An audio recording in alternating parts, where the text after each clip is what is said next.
Hi, Allie Hartwick here with Comedy 1031. We took a little breather from talking to comedians, mostly because, we were laughing too hard we couldn't breathe. That's how it goes around here. Today, we're going to be talking to someone who once told me I could refer to him as a friend. So I'm going to forever and ever and ever. I've got Tom Papa here. Hi, Tom. Hey, nice to see you. It's good to see you too. Usually You, we're, hanging out, and now I we're just know. Zooming. Well, you are a friend, and I do miss you. I wish I could be there, but this is good. This'll do for now. Will it? I mean, it's fine. Okay, Yeah. before we get into what you've been working on, things like that, the Bake Off premiered on Friday. Did you watch? No, but I got nervous because somebody gave a bad review of the new Bake Off. Oh no, really? Yeah, I they were haven't like, watched it yet. I know. Well, I had I'm not gonna tarnish it with their snarky comments. We have to find out for ourselves. okay. It's impossible to ruin that show. It's got to be. In case you're unfamiliar with us cool kids and what we do, the Great British Bake Off is what we're discussing, and it's kind of how we entertain ourselves and feel pleasant in this time of uncertainty. How's your whole pandemic been going? It's been going okay. My baking game is definitely improved. It's funny, like, because I've been baking sourdough bread for years, and then when it all came down, there was no yeast, and everybody was freaking out and looking for help. I was okay. I had my sourdough starter. I didn't miss a beat. It was going just fine. And now I've well, the fun part about the baking is I've been delivering it to comedians and friends. But if they come on my podcast, the Breaking Bread podcast, I bring them bread. So I like go to Greg Fitzsimmons and Ali Wong and all these great people and deliver them bread, which has been a good, like, it's been very cathartic. It's been like, it's always fun to bake, but to actually like share, and that's the only time you actually get to see these people, has been a nice little treat. That that sounds awesome. I baked a few things Uh-huh. during the pandemic and nobody ever dropped anything off at my house. Like I What? made cookies and I How's your started pie? making I started making butter. I think I told you about this. Yes, yes, yes. Yeah, and like I was kind of hoping that friends would send me some stuff back. And I had one friend send me a Starbucks gift card because she's fantastic. But other than that, I got no baked goods. That's terrible. You're giving it to the wrong people.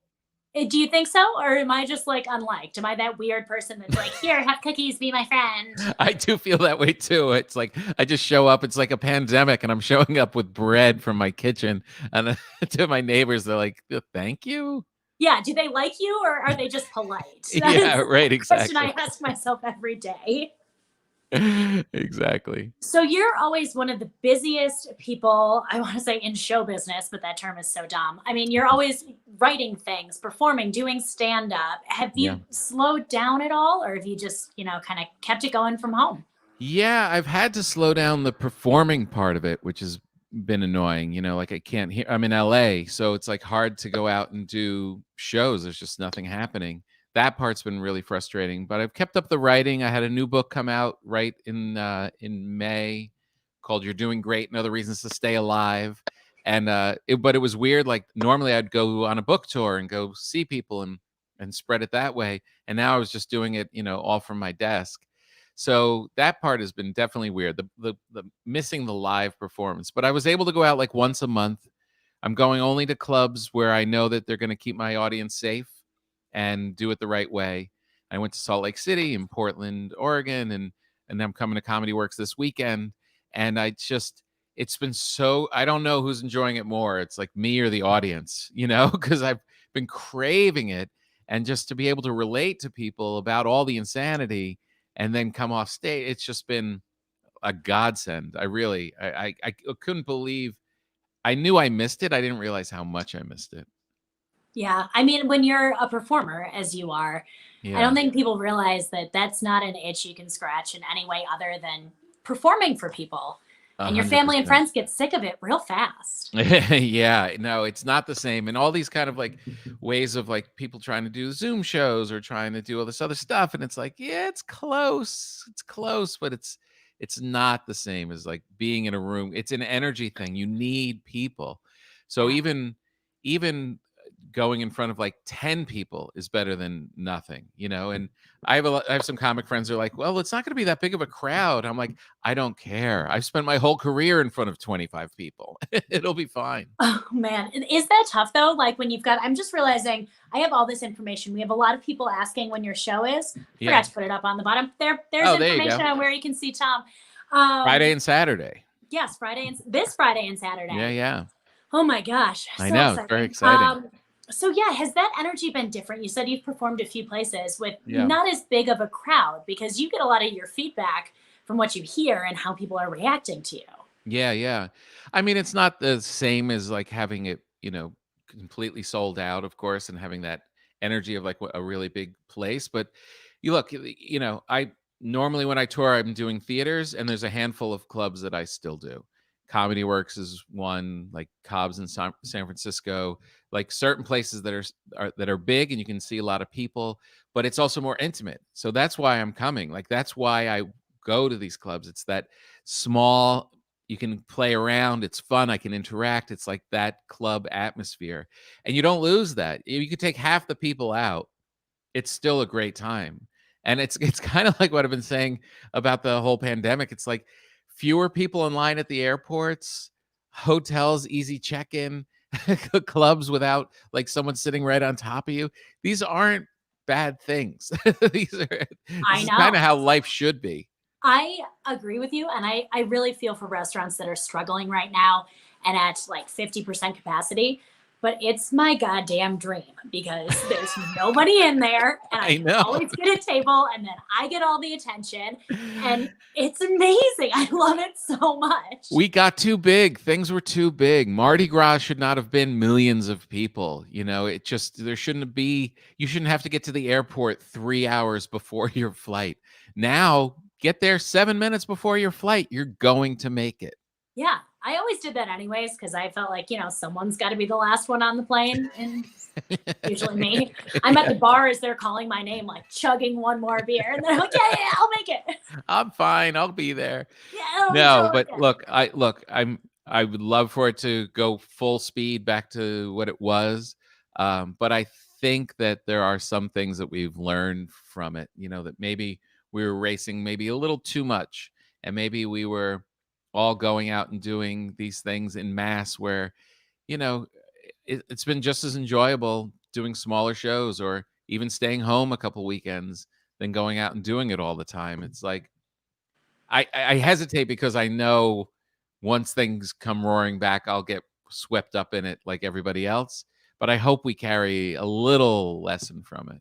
I like that. Keep some perspective. So you mentioned you have a new book out. I read your last book. It was great. I believe you gave me a copy, and I'm not going to go like support you financially because I'm doing this. So if you could give me another copy, I'll read your next book. All right, I'll give you a copy. But your first book was so much about your family, both growing up and your family now. And what's your next book about? What can we look forward to life lesson wise? It's called You're Doing Great and Other Reasons to Stay Alive. And it's all comedic essays about that. Basically, these are the good times. You have to stay hopeful, and you have to realize that life is short, and the good parts of life are even shorter. And so you better enjoy yourself now, regardless of what's happening in the world, regardless of all the chaos and all the social media angst and all that other stuff. These are the good times. And it's all a book that's pointing to that. It's very easy to be hopeful when things are smooth, but it's like more important to be hopeful like right now. And I wrote this before the pandemic. This was just about life, but it actually ended up being a lot more poignant now that we're in the position that we are. You anticipated my next question. I was going to say either you're the fastest writer in the world or you're a prophet. I know. I'm the comedic Nostradamus. Yeah. You just saw the world going to shit and we're like, I think I'm going to write a book about this. It was kind of scary because I had to go do the audio book, and I was in this booth just like reading through the whole thing, like the second week of lockdown. Oh my God. God. I was like, there is a lot in this book. Like I rip apart cruise ships and why we shouldn't be on those germ-filled Those don't boats. exist anymore. I know. I started talking about everybody coughing on flights, that there seems to be some kind of coughing epidemic going on. I really did, unfortunately, nail a lot of these parts that came up. Okay, so out of all the things that have disappeared, like, people coughing and sneezing on you, Yeah. cruises, what's something that you're more than happy to say farewell to? We've already talked about wait times at restaurants and stuff like that. So pick a new one. I have to say, I read an article that the wedding industry was hurting. And you know what? I think that needed some correction. Really? That first of all, that you're taking something so sweet and nice as a wedding and making that into an industry, that shows that was out of whack. That you're taking this young couple and they have to go in debt because they have the social pressure to put on a $60,000 giant affair at the beginning of their life. That was a little, I feel like all these people are running off to town hall, getting married, being with the people they really love, and bringing the meaning back to it. Yeah, I think that's the way to go. I get you. I mean, as somebody who had a 250-person wedding over 3 days, I definitely Yeah. Come on. If you could have all that money back, I mean, how many times have you watched that video? We didn't have a video, but I will say I got married 3 years ago and spent most of this weekend reminiscing about awesome times from my wedding with people. We rented out a summer camp and did 3-day adult summer camp. Oh, that's great. I didn't just make people watch me in a dress for 3 days. I, pelted them in the face with kickballs and stuff. You deserved it.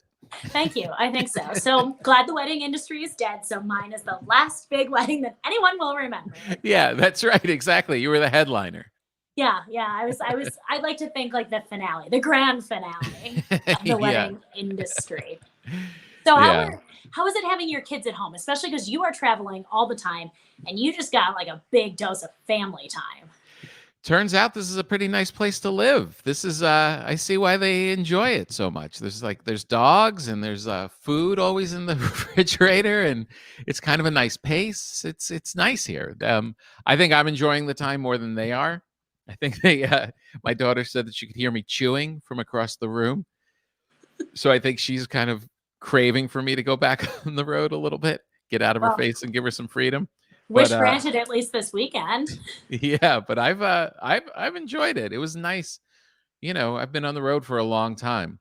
So to have a beat back at home was okay. But I'm definitely craving like being alone on an airplane heading to a club. Yeah, that's a piece that very few people understand. Yeah, I mean, and heading to a great club, one of the best clubs that we are so fortunate to have here in Colorado. If you are coming to us from anywhere other than Denver on our Facebook live stream right now, I'm sorry you won't be able to see Tom live. You'll just have to plan a trip here to Denver when you can. You can also live stream the show. Can you? I wasn't sure if you were going to do that. Yeah. I just want to promote it if you are participating. I Great. am. Surprise! You can see the show at comedyworks.com, and there's some fee, and then you can log on if you are in the area or if you're from out of the area, whatever your reason is for staying home. Maybe you just don't want to put pants on. You can actually still see the show. I never want to put pants on. No one does. Pants are stupid. So yeah, it's like you get a brand new comedy special right in your home from Tom Papa. Tom, we're so glad you joined us today. Last question. You've been baking bread. Have you given yourself any baking challenges? And if not, what's the next one? I need you to commit to it right now. I've been trying to perfect the baguette, which is very difficult in a home oven. It's very difficult. I've given up. I'm going to try and make a better challah bread. I've only made it once and it was meh. So and it's not that difficult of a bread to make. So that's on my list right now. Oh, and pizza. People did not challah for your challah. Good seeing you, Allie. I'm so ready to be a dad. Really good seeing you. Yeah, you as well. We can't leave on that terrible joke of mine. I love you. I love you. I love you. I love you right back, Tom.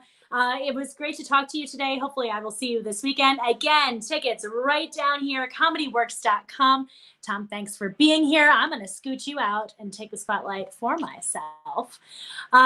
we are going to be having interviews with comedians as they come here to Denver and we get the live comedy back up and running. If there's anyone you want to see us chat with, please comment on our Facebook page. Let me know. You can check out all of these interviews not only on our Facebook page, Comedy 1031 on Facebook, you can go to comedy1031.com and check out all of our great content there. Thanks for joining us today.